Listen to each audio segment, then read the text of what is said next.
కూల్చివేతలు ఆపేయాల్సిందే. చింతల్ బస్తీ కూల్చివేతలకు దానం ఆగ్రహం అంటూ కూడా చూడొచ్చు. సో కూల్చివేతలపై మరోసారి ఖైరతాబాద్ ఎమ్మెల్యే దానం నాగేందర్ ఫైర్ అయ్యారు. తన ఇలాకాలో జరుగుతున్న కూల్చివేతల్ని ఎమ్మెల్యే దానం అడ్డుకున్నారు. చింతల్ బస్తీలో షాద్ కాలేజీ ఎదురుగా ఉన్న నిర్మాణాలను బుధవారం కూల్చివేస్తున్న సంఘటన చూశారు.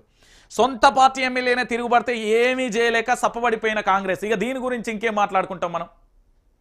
సొంత పార్టీ ఎమ్మెల్యే దానం నాగేందర్కు సంబంధించి ఏదో బీఆర్ఎస్ పార్టీలు ఏమో అయిపోయినట్టు ఇట్లా కూడా జంపు చేసిండు. ఏమున్నదాడా? ఏం లేదు, ఖాళీ బిందెలు సప్పట్లు కొడుతున్నాయి. దానం ఎందుకు వచ్చినావు వెళ్ళిపో అని చెప్తే రాలే వచ్చిర్రు మంత్రి పదవుల కోసం. దానికి దీనికి ఆశపడితే ఇప్పుడు ఆఖరికి ఆయన కుంపటికి ఎసరు వచ్చింది. రేపు పొద్దుగాల ఆయనకు ఓటేస్తాడు దిక్కు దీవానా కూడా లేదు. ఇదే దానం నాగేందర్ తెలంగాణ ఉద్యమంలో యూనివర్సిటీ పిల్లలను లాఠీలతో కొట్టిండు. ఈయన చరిత్ర చాలా గొప్పగా ఉంటుంది.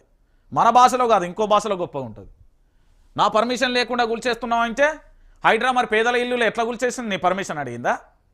ఇవాళ ఈడికి వచ్చి పర్మిషన్ లేకుండా ఎలా గురుస్తారని అడుగుతారు కదా. హైదరాబాద్లో దాదాపుగా ఇప్పటివరకు కూల్చిన ఇళ్ళకి ఎవరి పర్మిషన్ అడిగి కూల్చేది? సీఎం రేవంత్ రెడ్డి దాకా వచ్చేదాకా ఆగింది అంటే పూర్తి స్థాయిలో మీకో న్యాయం పేదోడుకో న్యాయం. అంటే కాంగ్రెస్ పార్టీలు ఉంటే ఒక న్యాయం లేకపోతే ఇంకొక న్యాయమా అండి? ఇది ఎక్కడదండి తెలంగాణ ప్రాంత బిడ్డలారా? సొంత పార్టీ నేత ఎమ్మెల్యేనే తిరగబడ్డాడు అంటే మీ పార్టీ పరిస్థితి ఏందో ఆలోచించుకోరి. ఇంకేముంటుంది చెప్పురి?